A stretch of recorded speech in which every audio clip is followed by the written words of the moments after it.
Welcome back, everybody, to another episode of Anything Goes with Anna Rose. And I have the most special guest with me today, and it is going to be the privilege of a lifetime to pull this story out of you and get your story on the mic. It is Kirsten who I'm speaking with today. I was going to say your last name. I was like, you may not want that. I'm like, you may want to stay under the radar. Hello, my love. Hello. Thanks Now, I met Kirsten through Self-Love School. What was your graduate year? What class did you do? I started in 2024. Yep. And then I did 2025 as well. Amazing. And I feel like that was my graduate year. But We'll get into that. But what occurred was I witnessed this woman's transformation personally over the course of the course. I got to share and hear in your story as you told it to the group, really, like just through your own breakthroughs as you went along.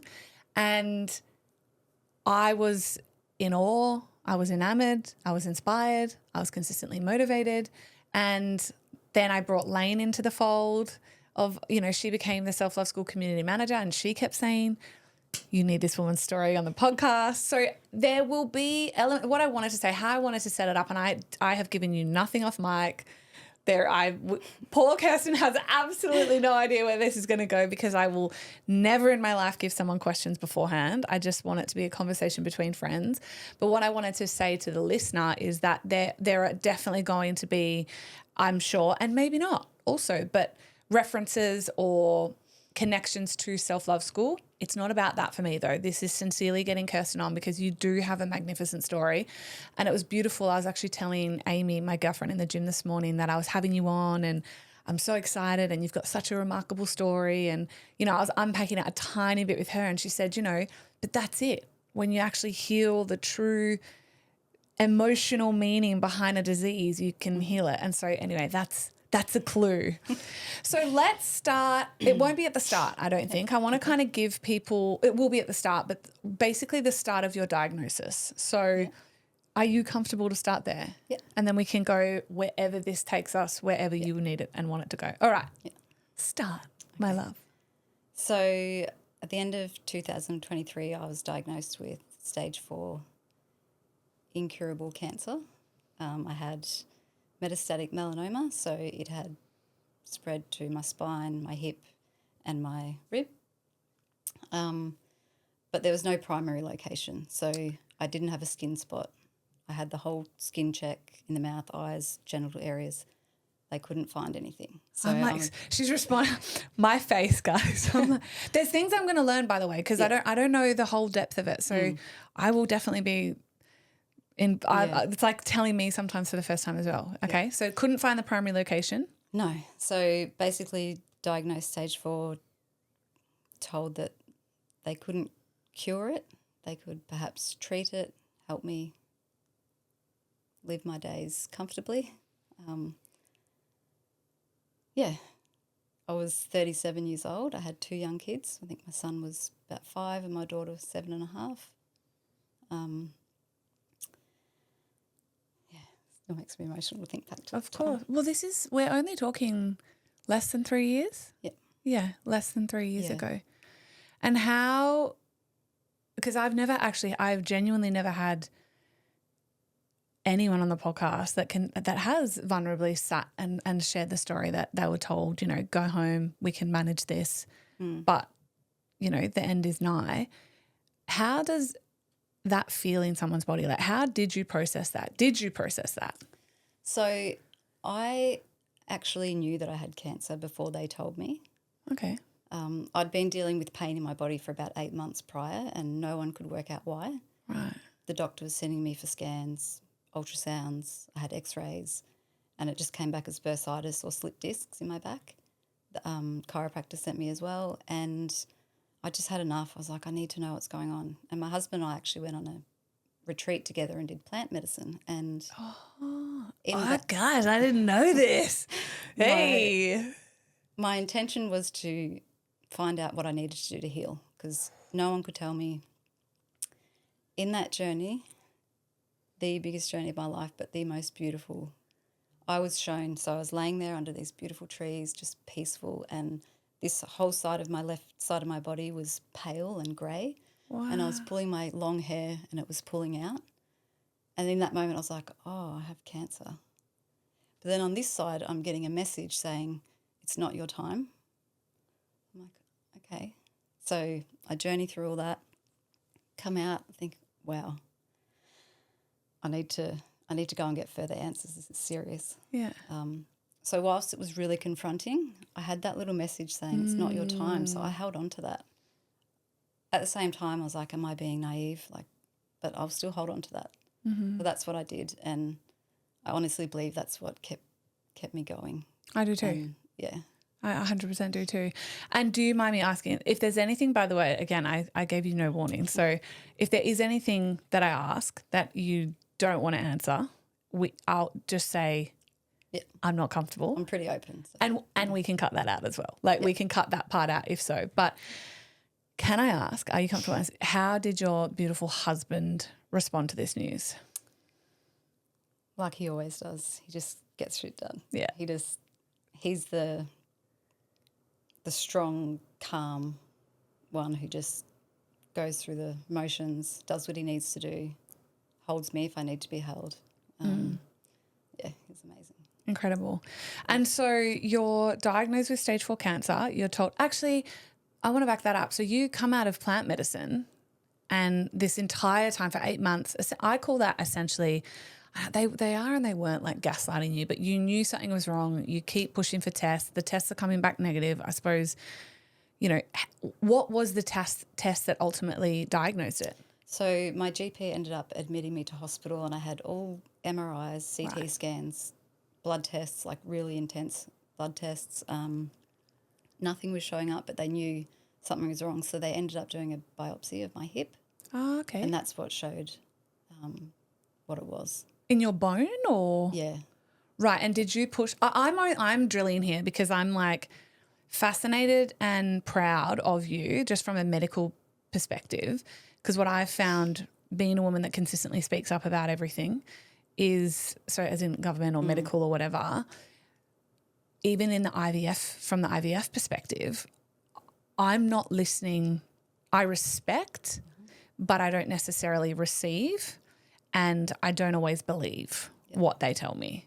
So in the instance of you even getting a CT scan and an MRI that did not show stage 4 cancer, what was it within you? Like, did you then push? Because I'm just trying to then teach people almost like self-advocacy in a medical system that tells them nothing's wrong, basically. So what was that? Were you like, I would like a biopsy, or I'm not leaving until? Well, no, when I was in the hospital and they did those tests, they said the next step is to do a biopsy. And Right. I'm very similar to you. I don't like to do anything medically unless absolutely necessary. And I was at the point where I just need to know so I can deal with it. So they sent me for the biopsy, and then I found out the results. And then that's when it's come back, stage 4. Did they ever find a primary, or it was just? Never. They said that you can have a skin spot that disappears. Oh, okay. I don't remember any skin spot. My GP is pretty thorough at looking all over my body just at a random appointment. So, I'm not sure about that. Wild. I have other... Yeah, I was like, I think we've got some theories. All right. So the diagnosis comes in. I almost feel, what did that feel like for you? Because in essence, I almost feel like it's like, finally, like at least I have an answer. Yeah. But what was that for you? What was that? For me, it was just like, okay, well, what do I do now? Like they didn't think I would make 2 years. I got a life insurance payout, and you don't get that unless you have less than 2 years to live. Oh, wow. I said to them, I don't want to know. I don't want any time frames of what you believe. Okay. They did tell my husband, and he's the one who did all the paperwork. So I said, I can't focus on that. That's not right for my mind. And it wasn't till quite a bit later that I found out that, just stumbled across a Facebook post someone else has written. And I just knew that this was a wake-up call for me, really. I had to make some big changes. Yeah. Yeah. Okay, so the diagnosis comes in, it's a lot. Your beautiful husband steps into, let's get this done mode, let's get this healed. What does treatment look like at the start? So I think they called me with the details because it was New Year's Eve or the day before, and they wanted to start me, so that might have been Friday or something. They wanted to start me on treatment on Monday, and I said, no, I need time to think about this. Then I was referred to the oncologist, and they offered me immunotherapy for melanoma. So chemotherapy doesn't work particularly for this. But I'd had a friend, this is where my theories come into play. So where I lived at the time, there was 3 people in a row who had cancer. My dear friend had lost her life the year before. Oh, wow. And she was my neighbour. She had cancer. So she lived here and I lived here, and in between us, he had cancer. He had melanoma spots on his head, and then I get cancer. So I say to my husband, this is not right. Cool. Why are we all getting cancer in this location? Yeah. Different types, but still, I believe cancer is cancer. Cancer is cancer, yeah. So lost where I was going with that. The theory. Yeah, so my sister, who's a naturopath, she starts looking into the location, what's around, sending me lots of info about electricity, solar, EMFs, 5G towers, and another little journey I took myself on. When I say journey, it's a medicine journey. This was very smaller, but I was told then that this is not natural, so this is not just from the sun or didn't just happen to me. There was an environmental factor that wasn't natural. Yeah. So, yeah, that's my theory. But I just said to them, can I drill on that for a little bit? What's the theory though? Like, so because you've, I don't know if you're not wanting to go deep on that, but I'm like, sis, you know who I am. You know I will go as deep and as weird as we need to get. Like, are you saying you think it was 5G? Are you saying you think it was, you're not sure? Are you saying it's electricity? Like, because to me, I didn't know this part of your story, by the way. I did not know 3 people on your street got cancer roughly the same time.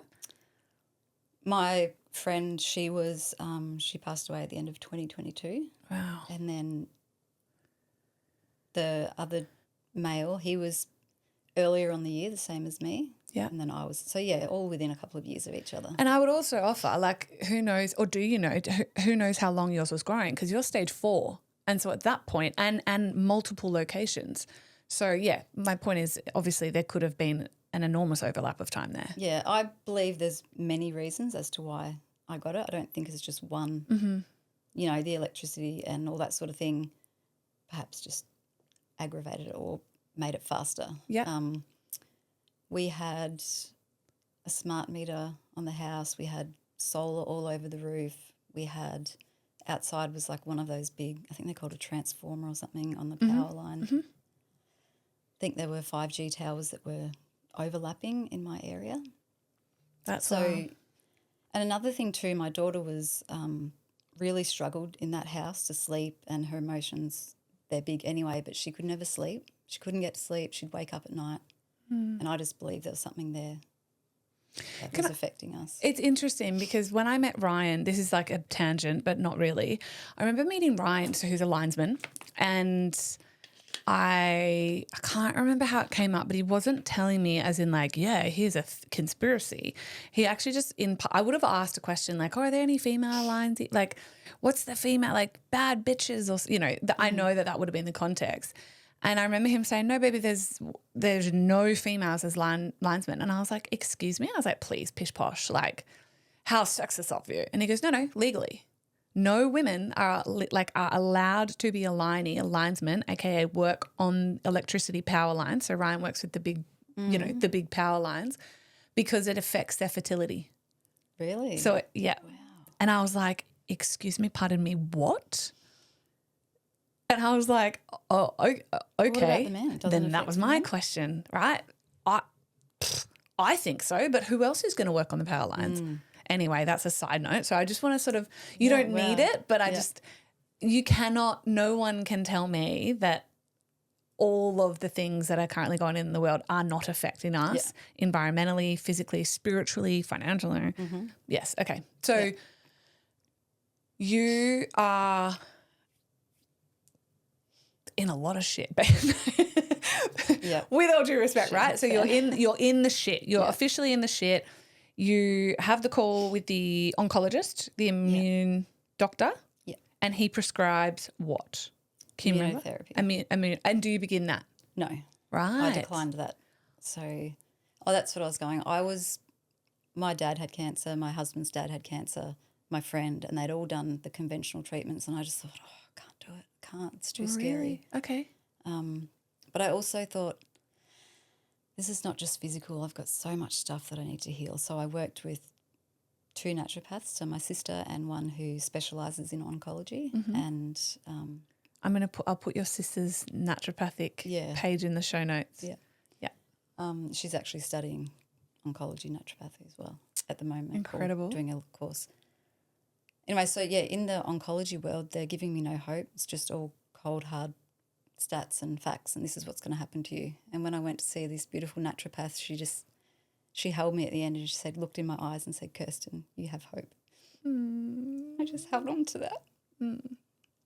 So I worked with her. I did a lot of natural therapies, but it got to a point, I think 3 months in from getting the diagnosis, that I was so weak. I was in the shower one day and I couldn't get out. I started collapsing. My back was so sore. My husband had to help me out.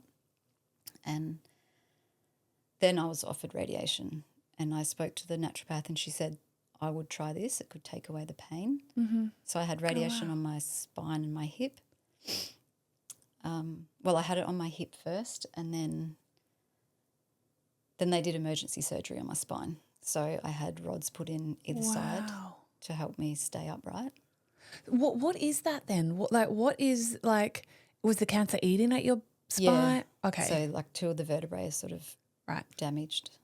Yeah.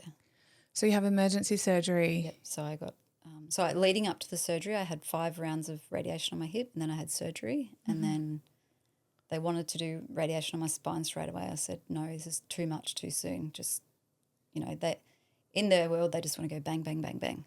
Like I was listening to your podcast about IVF. Let's go. Yeah. I said, hang on, just let me sit and think with it, because I had this little message saying it's not your time, so I wasn't in a hurry. I had another message that said, I saw 3 clocks on the wall and they're all sideways, and I'm like, what does that mean? And I'm like, time is on your side. Don't rush. Sit with what feels good for you instead of taking all of the advice from everyone else. I listened. I'm sure my family and friends thought I was naive, but I listened and I took what felt right for me and then researched other options, or it had to be done in my time. But this was also part of my healing. Me taking control of not control, but I'd always given away my power to everyone else. I think there's an enormous power. You took the words right out of my mouth.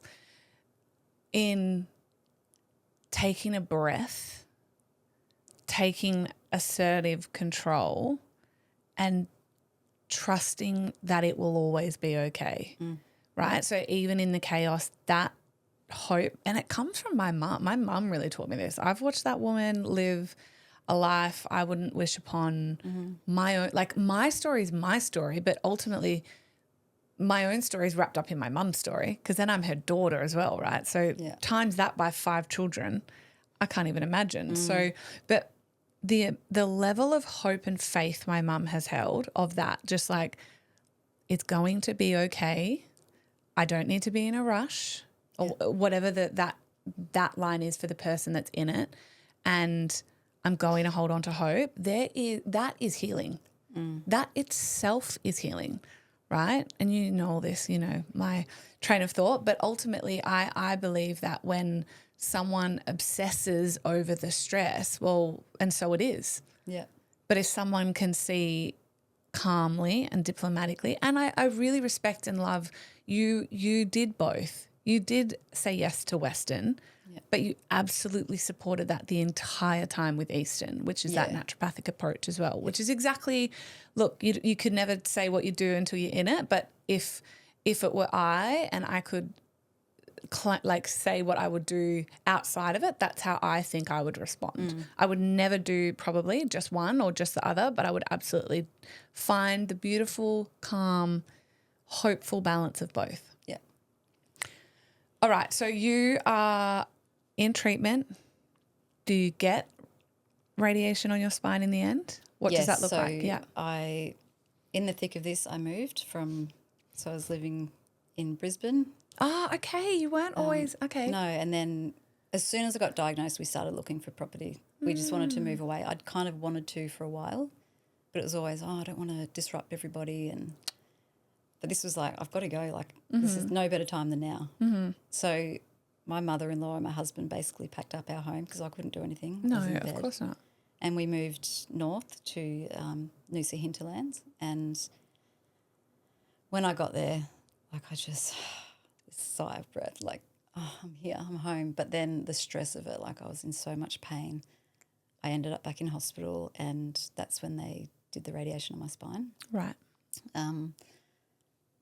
Looking back, radiation didn't support me, I don't believe. I think it probably sent me further downhill or quicker. Why do you say that? What were the things and the signs for you that make you know that, not believe, know that? I just became so weak. I couldn't eat. Right. It's just, I mean, there was so many factors, but I just quickly became really weak, couldn't eat, couldn't function really. Yeah. But, I had to try something because I was trying everything else. I was on the highest pain meds. I was having fentanyl patch and nothing was working. So it was, wow. I've got to try something. Yeah. Yeah.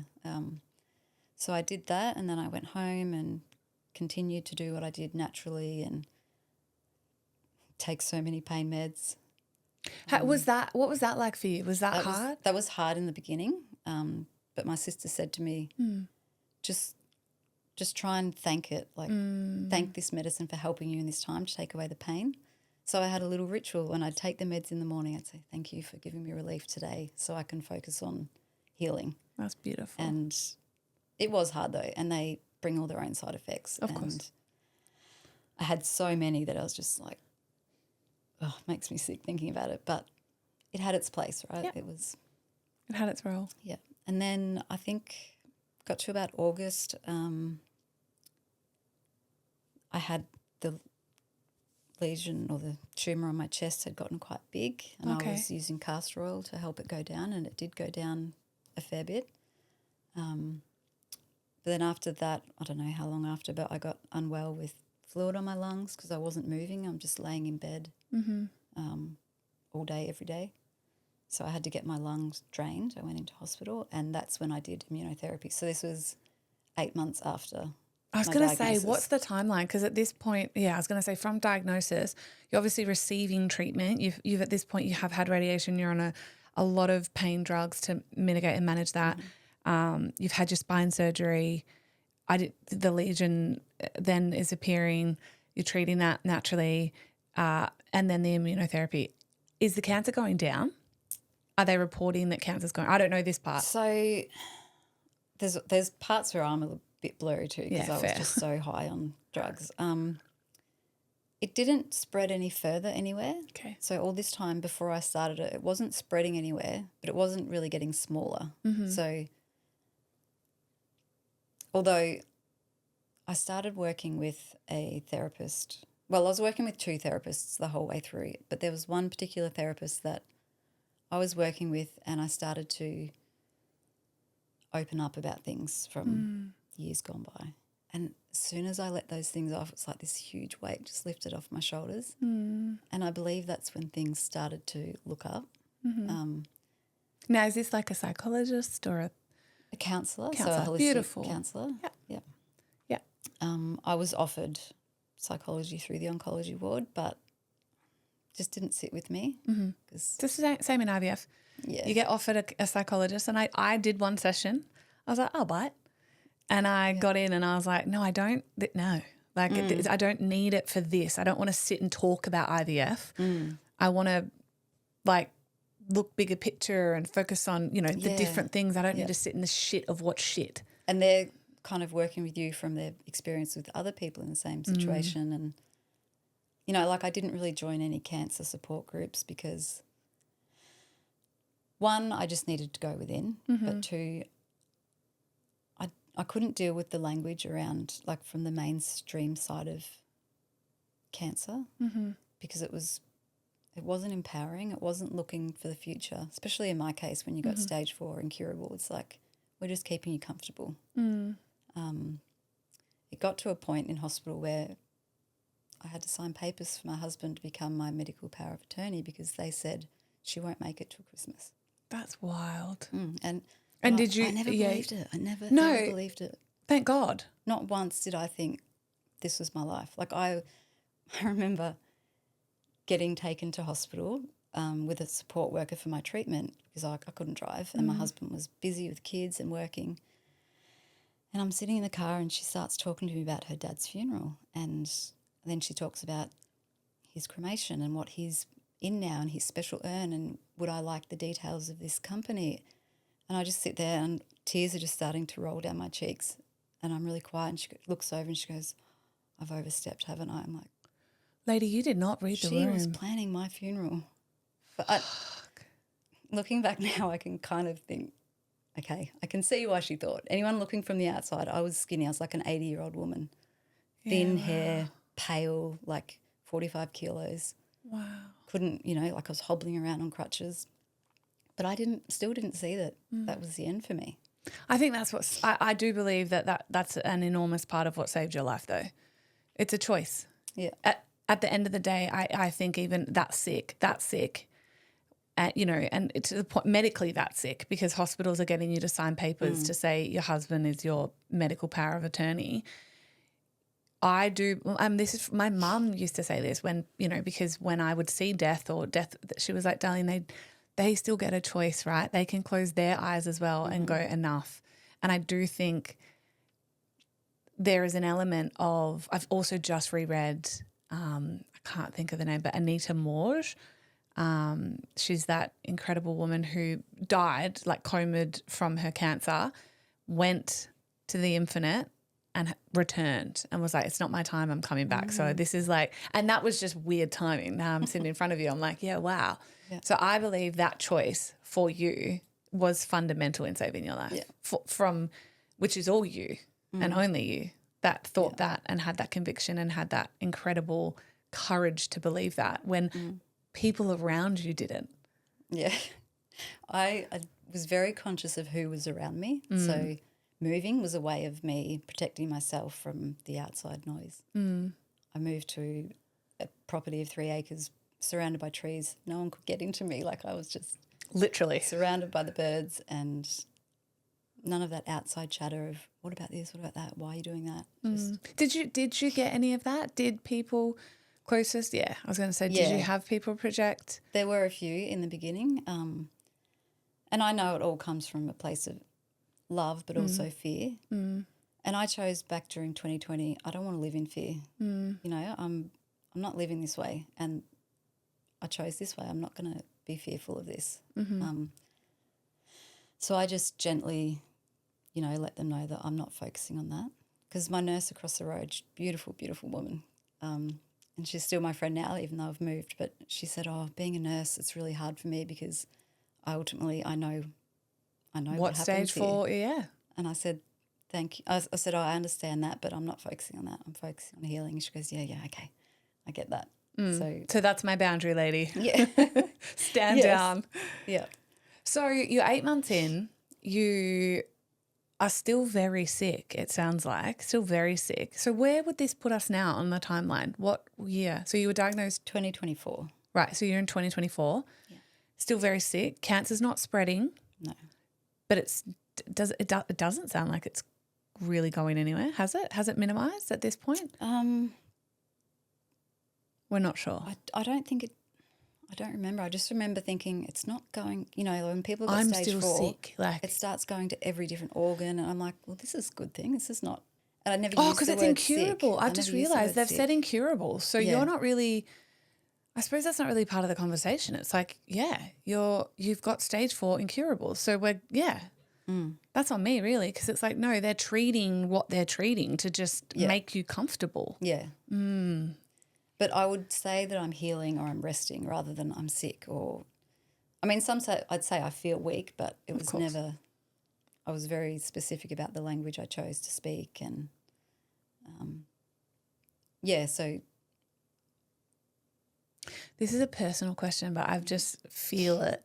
Did you feel ever once in this time, because I know where we're headed, which is joy and healing and remission, but did you ever feel there was a point where hubby looked at you in a way that you thought, fuck, he thinks I'm going, like, you know, that look when, like, I knew, for example, when Zeus was dying, because I was sort of refusing, and I'll cry now, but I just remember Ryan looking at me on the Wednesday morning and he didn't say a word and he just looked at me and I was like, fuck. Yeah. Was there ever a moment like that, or he just held the fucking line for you? There was, I guess, the point where he ended up saying to me, when I went into hospital with the fluid on my lung, he just looked at me and said, oh, do you think it's time to try the immunotherapy? And I said, I think so. I still didn't think this was it. I just knew that it was time to try something else. There was an option. But he's an army guy. Well, he was in the army. They don't show emotion. He can cover everything up. He worked full time through it. We were homeschooling at the time. They ended up going to school after, say, 8 months of it, but he held it together pretty well. What a king. Yeah. I've seen you honour him in Self-Love School page so much, which I adore. Yeah. So really, I feel like we're at the pivotal moment of the conversation, essentially, where you said that you started to see that counsellor, which is amazing. You started to see alternative therapies, essentially. I think that's literally what it is. And in speaking for the first time, would that have been like in your life, whatever it was that you were unpacking? Was it? That particular thing? Yeah, like whatever because you said I started to speak to a counsellor and what I was sharing, it felt like a weight was lifted. Yeah. Was that the first time you'd addressed whatever that weight was? Yeah, so I've been seeing psychologists since I was 16. Okay. I think I ended up in hospital one night, on and off for different anxiety, depression, whatever. And it played its part, got me through. But I never healed. Those same things kept coming up. And, once I let this big thing out, and it was a lot of things, but this one main thing I'd never spoken to anyone because I felt so ashamed. I felt scared to share it with anyone.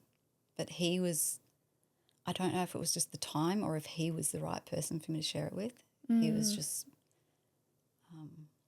he has 2 daughters of his own, probably the same age of when the stuff that I was sharing.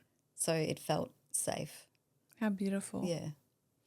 So you begin to share stuff, what we all have, the stuff that we all keep inside, the trauma that's stored in our tissues, the memories that are stored in our muscle, right? You start to share that stuff, to process that stuff. You feel a weight lift. What starts to a change in your body, if anything? What starts to change in your, I was going to say treatment, but really I think that was part of the treatment. What starts to change for you as you start to go on that journey? I think throughout this whole journey was me learning to love myself and realising that I was worthy of healing, of everyone's support, that I didn't have to be the strong one looking after everyone else all the time, which I've always done since a little girl. You know, I had to help raise my younger brother and sister, and it was just time for me to give to me, give all the love that I give to everyone else back to me. But okay, beautiful. So was that a conscious, definitive decision? Like, what's that? Because I hear the listener in my head. I hear the beautiful woman that's listening to this feel you and go, and she might not have cancer. She may not have cancer yet, right?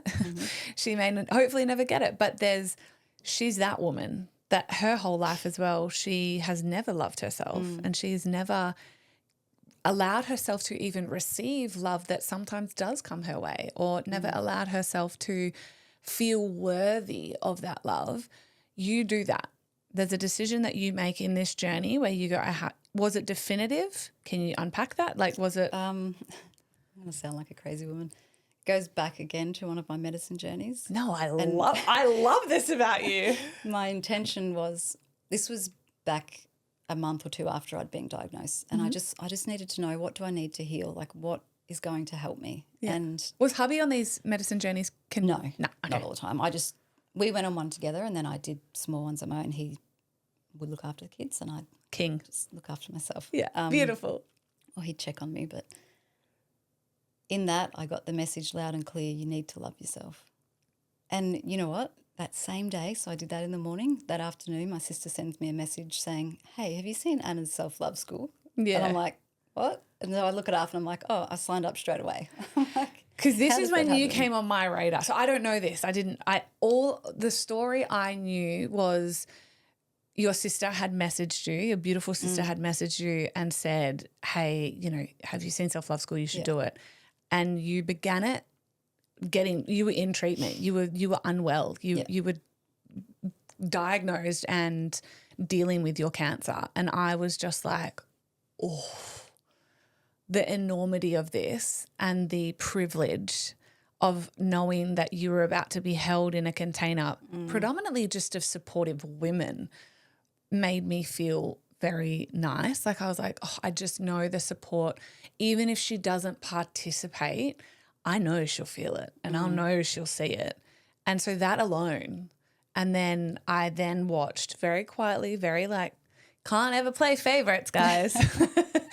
But I watched you show up for yourself on your journey. I've got nothing to do with it, but on your journey of loving yourself and learning to love yourself and this is what I said right at the start, and sharing your breakthroughs in it, in the depth of cancer and literal pain and hurt, but these breakthroughs of, oh my God, this transformation that occurs whilst I'm loving myself, even through that process, was awe-inspiring. And I know you've moved every woman in that group. So what does that look like? So the definitive moment, which I adore, it came from plant medicine. I love that so much because that is the connection. That is the beginning, the end, and the middle. Like that is it. We come from Mother Nature. We return to Mother Nature. Like, yes. Yeah. Its consciousness of plant tells you have to love yourself. That's the journey in this. Yeah. You come out of that. What is, and then obviously your sister DMs me about me, but what's like, was that freeing? Was that like, oh, or was that terrifying? No, fuck, I don't even know how to love myself. I knew. I was like, oh, that's so true. That is so true. It was just like, I just needed that little slap in the face. Like, come on, girl. Yeah. Yeah. I always, from the very beginning, even before I got my diagnosis, everything was just a lesson. Like, why? I never say why me, like poor me. It's why me, like why am I getting shown this, or why am I in this pain? What do I need to work on? What is it telling me? So it was never getting all these big, scary diagnoses and messages through spirit, etc. It was never scary. I was like, okay, I need to take that on. Thank you. It's like that. Thank you. Yeah. I received that. Thank you. And then people's projections, I don't receive that. Thank you. Yeah. I love it. All right. So then the journey of self-love occurs. Guys, how long into your cancer was that self-love, or was it right at the start? So end of 2023, December, the very end of December, I was diagnosed. And then I think it was February, self-love school started. 2024. So it was at the start. It was at the start. I had found a photo on my phone the other day of me in hospital when I had my spinal surgery, and I'm watching you and Ryan on my laptop. Like, that's how dedicated I was. I'm like, can't do much, but I'm going to watch these lives. And it helped me through. Like, the nurses probably think, what is this girl doing? Like, who is this psychopath? Turn that off. They were like, you've got stage 4 cancer. You're not going to make it. I'm like, that makes me very emotional. Yeah. Yeah. That's incredible. So you're on the journey, you're learning to love yourself. What does that look like for you in this cancer journey, in and outside of it, external from it, like without that title for the woman, as I said, because you were 37 when you were diagnosed. So that's a long fucking time, right? 3 decades. I know we can't help it when we're children, and that's where everything really comes from, right? So it's not our fault. But at some point we take responsibility for that. You know, this is what I say in self-love school, but we take responsibility and we go, okay, we can't change the past, but we can take responsibility for what we do from it and how we heal from it. You made that decision at 37. You go, okay, wow, this is my journey. The consciousness says, love yourself. You make that definitive decision, which is incredible. What does that then look like for you? So I guess that was starting to speak up for myself more, learning about why I hated myself so much, starting to change the language that I used towards myself, putting in little practices like mirror work and journaling, which I've done journaling a lot, but just even more so, and starting to write what I do like about myself, and accepting things from people. You know, I've always just had my walls up and, oh no, I'm okay, and just do everything myself or do everything for everyone else, when all of a sudden it was like, oh no, I'm going to accept it. Anyone offered me anything, I'd say, oh yeah, thank you, if that was what I wanted. And when I started to accept that, everything started coming my way. People would offer support to my family, or people would offer me treatments, or just the right people started popping up, and I just said, okay, thank you. And I always remember you saying in the beginning, or one of the modules is, don't just say thanks, or say thank you. And I just took that on, and that, that felt really good. It does though, vibrationally. The lesson is, it's a tiny little thing in, I can't remember what module, but yeah, I always, our words are spells, right? That's why they're called spelling. But it's the vibration, and it's a little example I give in one of the modules where I'm like, just the brush off of thanks. Vibrationally feels okay, like feels amazing. But when you stop and intentionally can say thank you, and even more so, and I say it all the time, you see it in comments on Instagram a lot, I receive that. Thank you. I received that. Thank you so much. Versus thanks. Yeah. That's beautiful. All right. So you're in the journey. You're learning to love yourself. You're receiving the treatment, which is beautiful. You're saying yes to some Western. You are completely surrendered and amazingly also foundationally supporting it with your Eastern, with your naturopathy. When does things start to shift? So I had one immunotherapy treatment. What is that? I know immunotherapy treatment, but what does it look like? What is it? So you have an injection in your arm. Okay. And basically it's a drug that's supposed to grab onto your, I think it's T cells, and help support the immune function. Right. Again, it was a pretty rough time. I didn't understand it all myself, but that's the basics of it. So it's supposed to help your support system, your immune system. So it's an injection? Yes. Right. But it does, they say to you, oh, this one's great. It's not like chemotherapy, so you don't lose your hair. You can. You don't do this and that. But it does come with a lot of side effects. They give you this beautiful little pamphlet. It's just full of side effects. And that's what scared me in the beginning. And I did get a secondary condition because of the immunotherapy. So I had adrenal insufficiency where my body wasn't creating cortisol, so I had to take a cortisol tablet every day, and that was to be a lifelong condition. Wow. I no longer have that condition because I didn't accept that. Yeah. I don't receive that. Yeah. Thank you. And I went back to the doctor, and she goes, oh, I'm just undiagnosing you today. I'm like, I love yes, thank you. Will you just say it again? Let me put it on film. I don't think I've ever heard a doctor say, I am undiagnosing you today. It was, called my sister straight away, and we just had a laugh. How good. Because when I went in, I was like, I don't want to do this. It's just not what I want. And the immune therapy? No, the cortisol. Oh, the cortisol, yeah. Yeah. I didn't want to do the immunotherapy, but I did come to a point where I'm like, you know what? Yeah. I'll give it a go, and if it's not right, then I stop it. Mm-hmm. But again, I had the choice to say no to. They give you 2 types. There's a few different types, but they can offer you 2 at once or 1. And doing the 2, you would have more higher chance of it working compared to 1. Which is, so they say. Yes, but then you've got higher or Side more effects. risks and side effects. So I said I want to try 1 first. If that doesn't work, then I might try the other one. I did 6, and then I received, after I think 4 immunotherapy treatments, I received my first no evidence of disease scan, which means there's no cancer in your body. Wow. And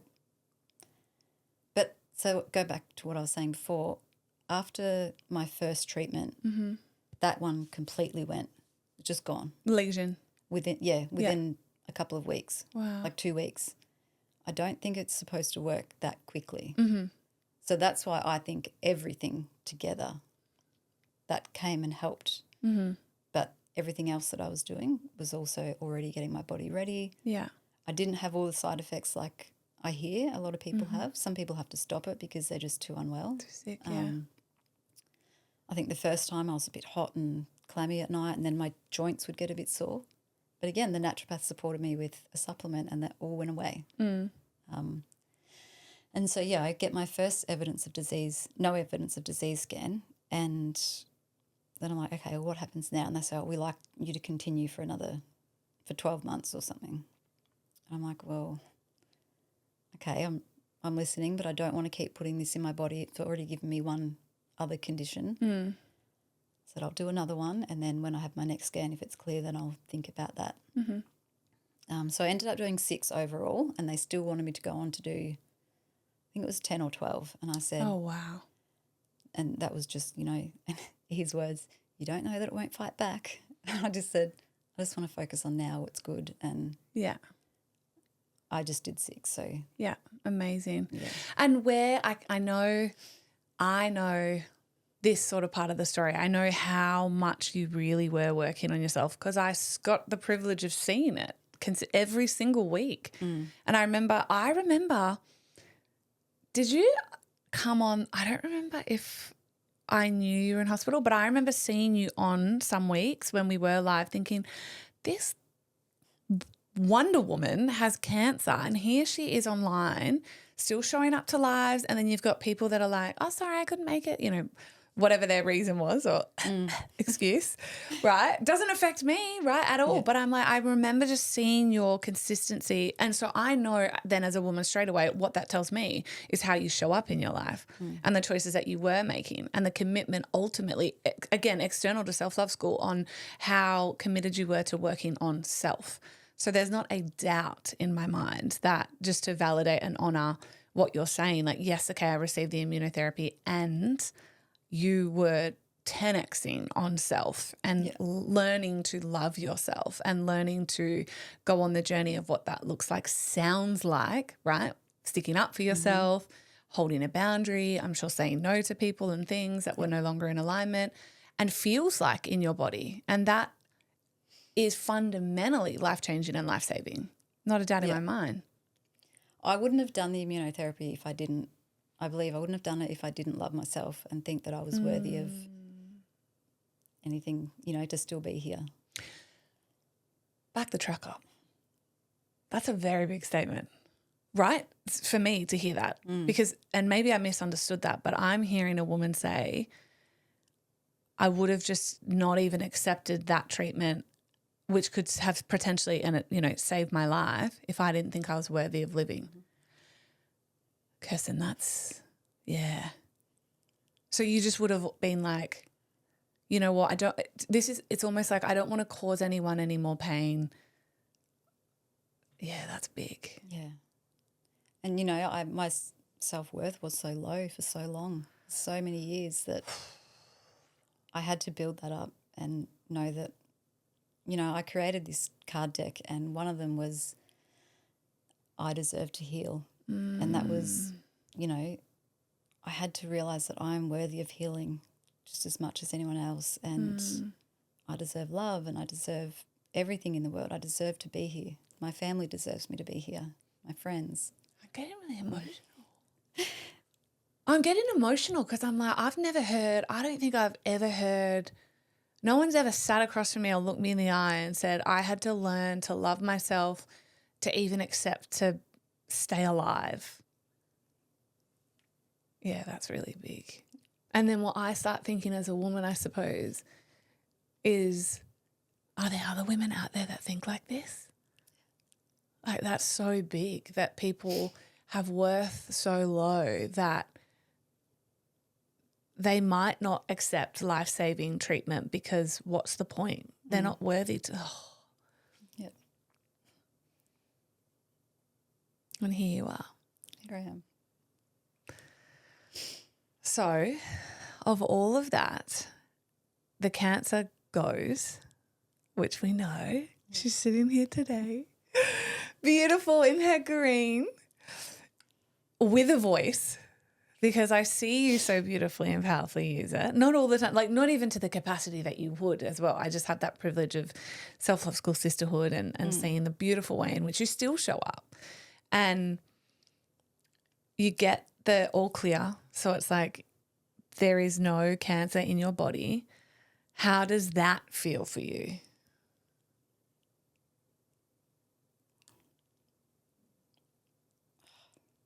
Yeah.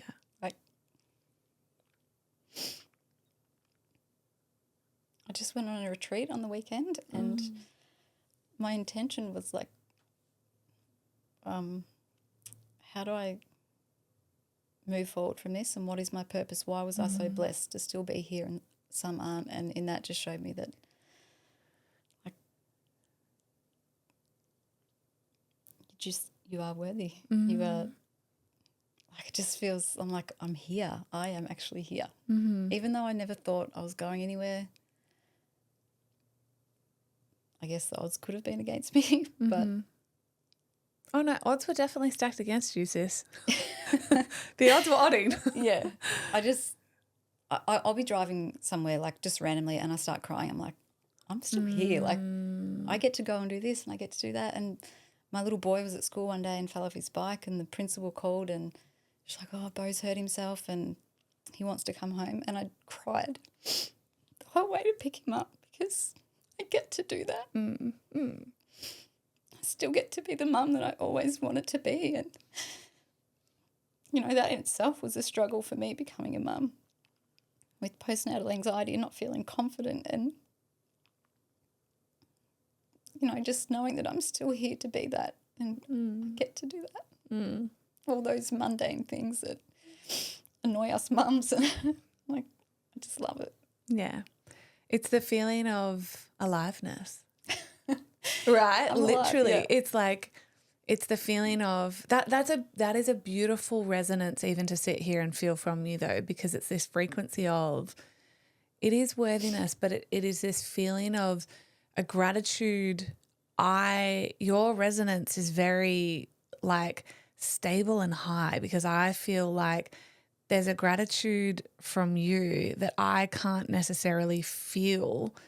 I can feel your gratitude is what I'm trying to say, but I've never lived it because I've never had death knock on my door at that stage, at that level, to say, hey, actually it's stage 4, it's incurable, palliative. Yeah. So your frequency now, you are in the clear, and what you're saying. So for me, I feel congruency, because what you're saying is how I feel sitting with you, because I'm like, you can feel the frequency of gratitude that comes from you, of just, I am fucking alive. And so the feeling ultimately is, I felt alive. Like, what I felt was alive, and what I felt is gratitude that I am here and I can do all those little things, which we all absolutely take for granted. Yeah. All right, so I know you have gone on. So it's interesting for me, though, as a coach, because I'm like, oh, so the retreat, to unpack what's next for you. Did anything come from that? Like, what is that for you? So the last retreat I went on, I can't remember my intention, but it came through to me that the most important thing for me in life is being a mum. It always has been. I've always wanted to be a mum. I got caught up with certain things, you know, society and what I think I should do, or and just coming back to being that mum. But also, I'm not just mum to my own kids. Like, I have my fur babies. Like my soul dog was my first baby, and I also think that I offer nurturing to everyone. So many people come to me with whatever life things, and I think now they're drawn to me because I can give them perhaps what they didn't get from their mum, or if they don't have a mum anymore, they can ask me, and I will love them, you know, like if they need it, I can love them the way I can love my kids. Or so I don't know that there's a big grand plan that I'm stepping into, but it's being confident that my role now as mum is so important. And on that retreat, so many people in the sharing circle said they didn't have love as a kid from their parents or their mum. They had mother wounds. And it just showed me that it's so important for me to give my kids what they need, or to support other mums, even to be proud of being just mum, that it's the biggest role I've been blessed to have. And sadly, in society, it's not really, you know, celebrated enough. And that's what I want to do. Yeah. I think that's absolutely beautiful. I think stepping into a role and a confidence and a worthiness of actually, and a voice, right, of I am a mum, and I'm so grateful that I am a mum, and I'm going to be a mum, and you are that. That's the way, to me, the world still spins is a mother's love, right? It goes back to, which is interesting actually, it's your connection to Mother Nature and plant medicine. I find that I can't say the word intricately linked, inexplicably is what I'm trying to say, linked, this connection of the mother for you, right? Because Mother Nature is plant medicine to me. Yeah. Also, the big revelation for you is like, wow, I get to be this mother, which is absolutely beautiful and necessary. And I think, I say it all the time, the world spins faster because of women, but mothers. And when it doesn't, and there's war and destruction and retaliation and anger and wounds, it's coming from childhood because mothers didn't love their children. It's like literally, I unpack this on, I think it was last week's episode, I make a comment to it was either Ryan or Solo, but I was like, I think the world is where it is right now because we weren't loved as children essentially, and we're growing up with these wounds that hurt us, and then we go hurt the world. Yeah. So I think that is the most noble, powerful, important, necessary role a woman who chooses it sovereignly and so beautifully can possibly do in their lifetime. Yeah. Yeah. Agree. Well done. So, but you also are creative. I want to honor that. So I see the deck of cards you've created. What else have you created? Cards. Well, I used to be a cake decorator, a cookie decorator. Okay. Before that, I had a business, and then all this happened, and I had to close it. But I don't want to go back to that. That's physically taxing, mentally.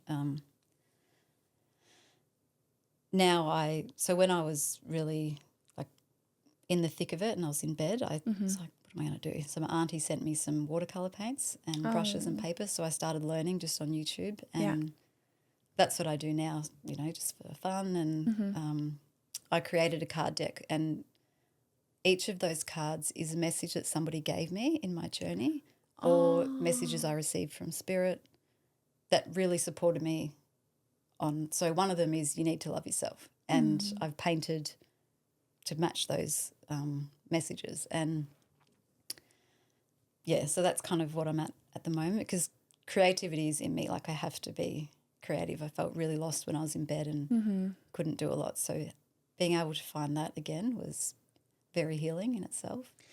And like for me as well, I love that. And we're going to link it, guys. We're going to have that linked in the show notes. So I'll link you. So I'll link whatever you feel comfortable with people to find you, if you want people to find you. But definitely how to buy the cards and the art, because it is beautiful. And I've seen it. It's stunning. But I also find that itself very nurturing, right? If we look at this piece that I feel like you're almost also trying to put together in your life right now, and like words and creativity and putting yourself through your art in the world is an act of nurture ultimately, and then for you explicitly as well, that deck of cards is so beautiful because it's like love and nurturing and healing, and that itself is the mothering. Yeah. Right? Which again just goes back to that beautiful purpose that you're living in, not trying to, you are living in, which is stunning.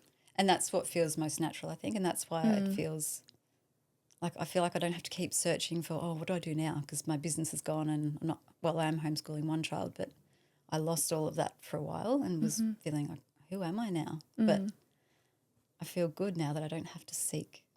Has that been fun though? I always think I get excited for women. I know that doesn't feel exciting for them whatsoever when they've lost themselves completely, and they're like, because it happens you see it in the group. They're like, I don't know what I love, and I don't know what excites me, and I don't know who I am, and I'm like, fuck yeah! Like, what a journey you're gonna go on. Like, it's like daunting, but it's exciting because I can literally do anything. Yes, like, it's kind of like you got this clean slate. Start again, I really worked on just sitting with it. Like, I don't need to, and thankfully my husband is very supportive and doesn't push me to be anyone or go and work or, so I'm blessed that I can sit in it and sit with those uncomfortable feelings, but then know that something's going to come my way, and when it comes, I can do it. Like, I'm not caught up in, this is me and I can't leave that part of me behind because that's my label. Yes. Now they're all gone. I can. Has there been anything along your journey in this path of discovery, ultimately from, a terminal cancer diagnosis to healing to then like fresh slate, oh my God, finding myself. Has there been anything that you've discovered about yourself, and you may not want to answer, I don't know, that scared you? Like that's been like, or been spicy or shocked you or surprised you or? I think through all this healing, the thing that scared me the most was learning to say no or letting things go, like friendships as such. I've always been the person who holds on to friendships, always looking out for everyone, and then all of a sudden if it didn't feel aligned, I'm like, okay, well, that's okay. Like it's not negative towards that person or I don't feel guilty that I did anything wrong. It's just it is what it is. It's time for us to go our separate ways or have a break. But at first I was like, that's not me. Like I would bend over backwards to make everyone feel better and make sure they know that I love them. And you were the peacemaker, it sounds like. Absolutely. Which sounds fucking exhausting to me. Yeah. I'm about as far from peacekeeper as possible. I'm like, here's the bomb, deal with it. Yeah. Goodbye. You're like my sister and I'm there. Yeah. Who followed me? Was it your sister that followed me and then got you onto me? Yeah, back in 2020, she's like, right, there you go. Like, makes sense. Yeah. When you're like my sister, I'm like, this is all making sense now. Thank you, sister. Yeah. She'd be called the black sheep of the family. Yes, black sheep, It's when I met Ryan, he was the same. He was like, this is why I was meant to find you because he's the black sheep in his. It's like, we're just black sheep. No, but can I just say what you just said is incredibly powerful and will be relatable to almost everyone listening because they are the peacekeeper or they are holding on to friendships that aren't aligned, that do drain and exhaust them, but they don't know how to let them go. So can I ask, again, in this journey of finding your voice, because that's been a big, big lesson for you, I think, and a big part of this was refinding your voice. And when I say refinding a voice, for me, I literally mean a woman that starts to use it. So not think it, but to speak like she loves herself. Yeah. And I always say speaking like you love yourself is not peace, love and butterflies. It can often be the no or the fuck you, or enough, or no, I don't accept that in my life anymore, or actually, no, this friendship isn't going to go any further, versus, yeah, like I love myself. Like that's a part of it, but that's the light. Most of self-love for me is the shadow, and facing the shit that we refuse to face, to heal it, to transmute it, to step into our power.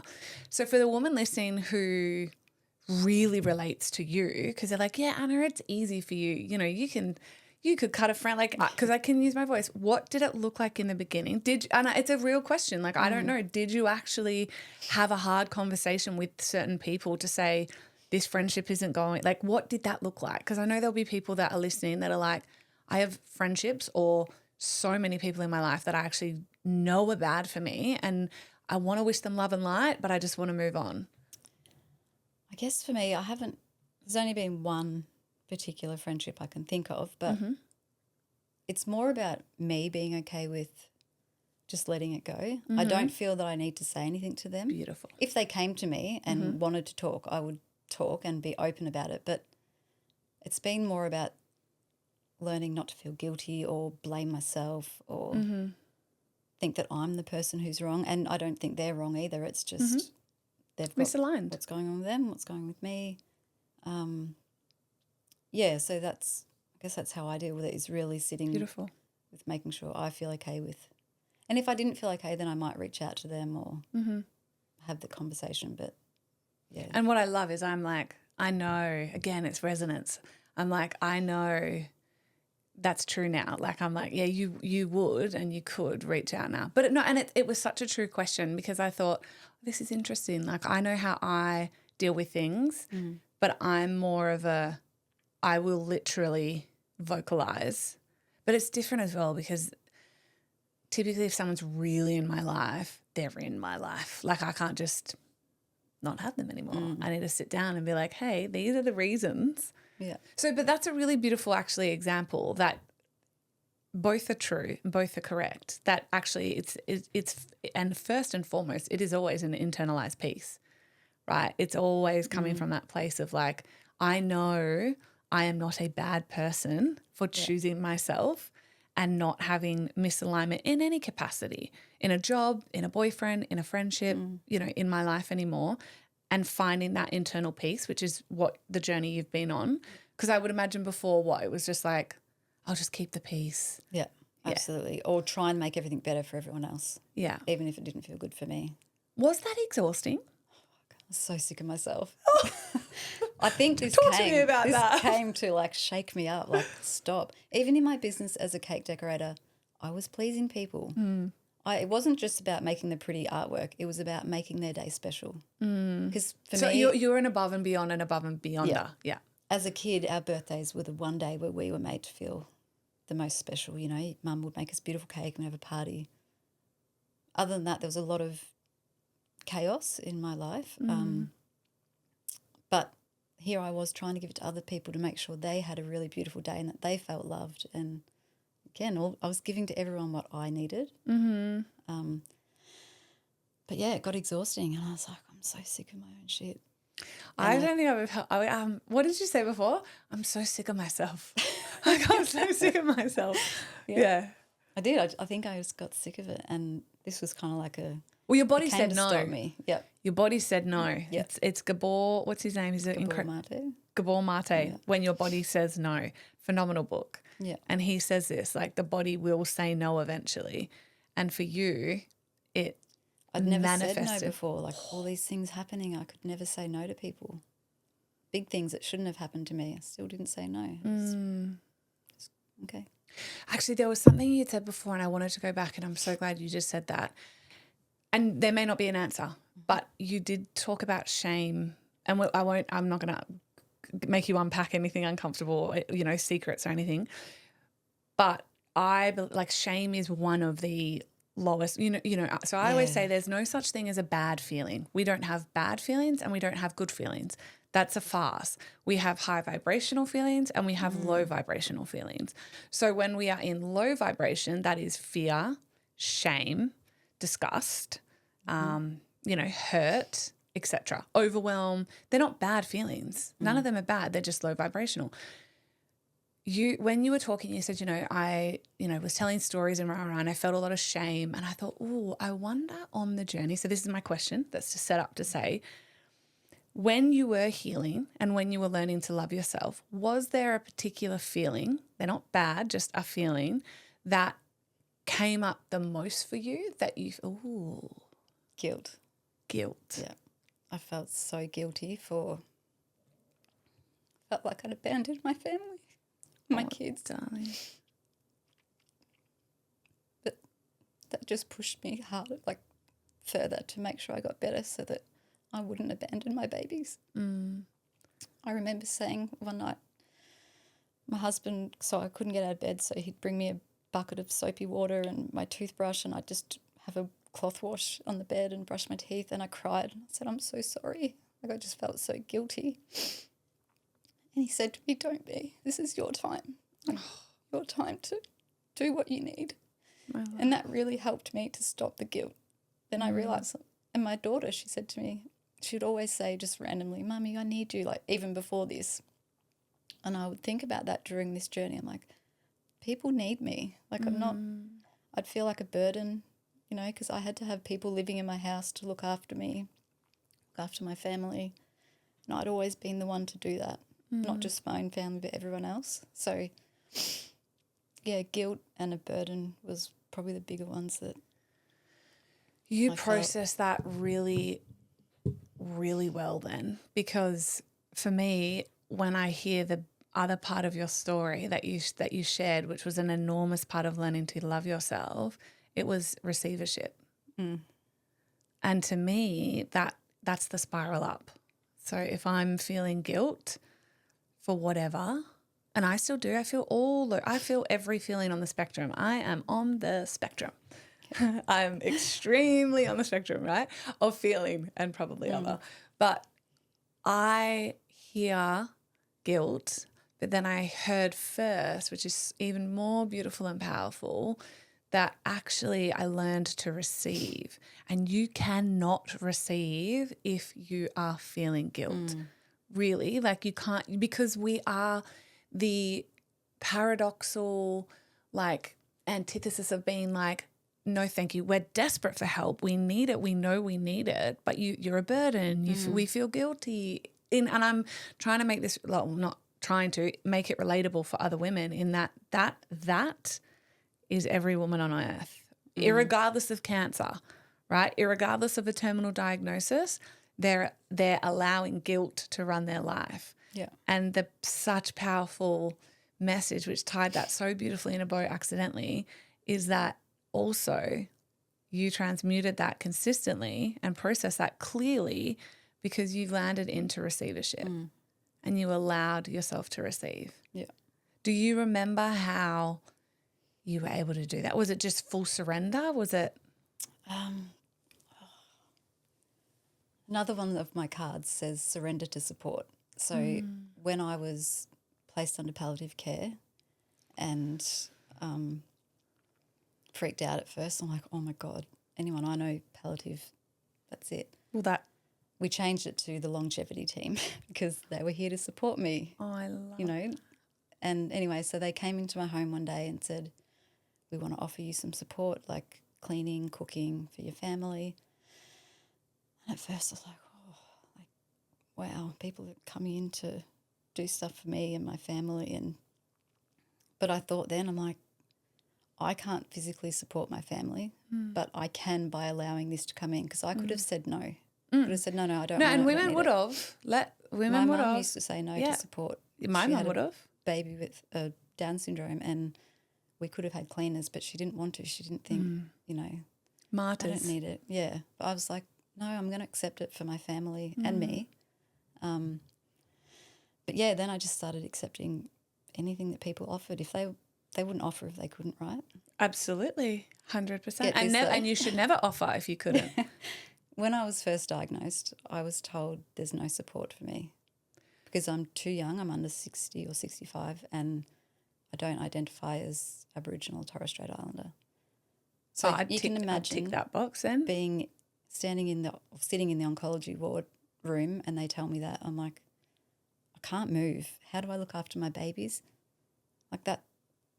But anyway, that was in the city. When I moved to the country, I was referred to this palliative care team and they give me everything. I had 24/7 care, nurses, art therapy, counsellor. My kids could have anything. We could go and get massage. We had cleaners, people cooking for us. That's it. But that to me, in knowing how abundant this country is and resourced we are, that to me should be a standard and is a gap evidently that has just been risen in front of me in the city. So if a woman's, or anyone, if an individual's obviously living in a city, that care, unless you are Indigenous or Torres Strait and tick the box, and or over 60. Over 60. At 60 or 65, but wow. Yeah.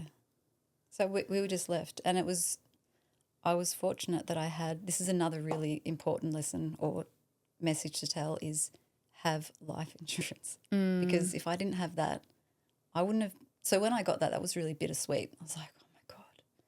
But then I was like, no, this gives me a chance to do what I want to do, as in healing treatments. Oh, you mean when you got the payout? Yeah. Yeah. So like you're like, oh my God, like this is a payout because I'm not going to be here. But I didn't look at it like that. I was like, bucket list time. Stop that. This is for me to pay for all the natural therapies that I want. It helped us to move. It's incredible. It took the pressure off my husband. He still worked, but it was still wasn't like having to run around. And then I could get the people in to help because I wasn't getting it from anyone else at first. Yeah. I remember walking into my accountant's office when I was 25, and I started to earn some really considerable cash, and I was like, what do I do with it? Like I want to be smart about this. I don't want to buy jet skis and, I don't want to look rich. I actually want to be rich. And one of the first things, and I'd also been reading for multiple years, and I remember Tony Robbins is a real advocate in his, I think, Money Master the Game. I can't remember anyway, one of his, the first and thickest book he wrote on money, he's a real advocate for insurances. Anyway, walked into my accountant's office and the very first thing they made me do was insurance up. And it was interesting. That's just prompted me to go get it because I cancelled my life insurance when I got with my violent. That's how uncertain I was. Like I was like, I don't think it's safe for me to have life insurance when this man is near my life early.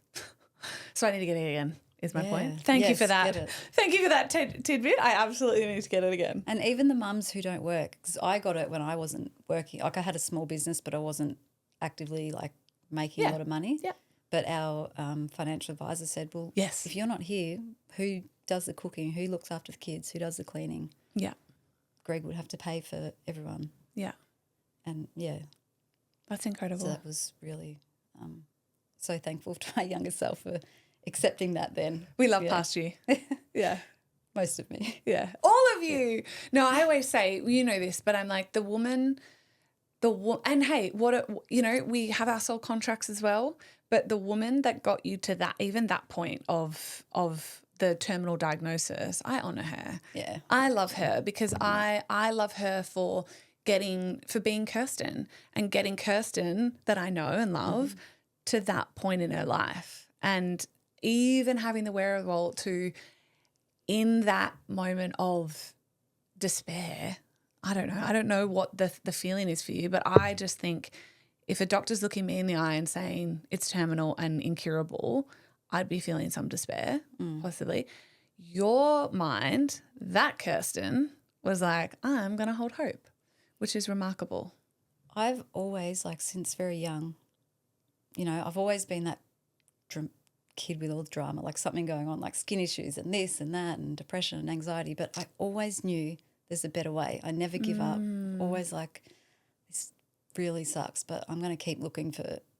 I just knew that there has to be a better way. And I feel like I've finally got to that point. It took me a long time. Yeah. But I just always known. I love that. Yeah. So I will give you the mic and I will say, is there anything to wrap this up that you want to say to any woman listening or a particular woman listening or cancer survivors? Look, someone you know what's really beautiful and what I love? You never know who this is going to reach. You never know who this is going to reach. And cancer is on the rise. Like, you don't know that your beautiful story and your voice is not going to end up, you know, someone listening it, you know, will probably send it to a friend or a mum or a partner that could even be diagnosed right now and just needs to hear the hope. So know that your story, first and foremost, will go far and is going to impact a lot of lives, and just thank you from the bottom of my heart. And also, is there anything that you would like to say to end it? I guess those 3 words, that you have hope, is there's always hope. Without hope, what is there? You know?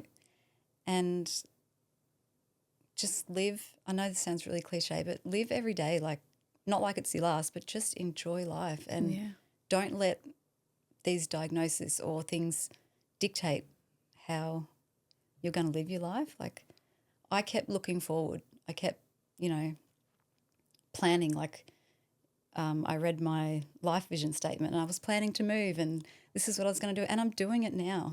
I did that in the thick of this because I just kept looking forward, kept focusing, because nobody knows what's going to happen.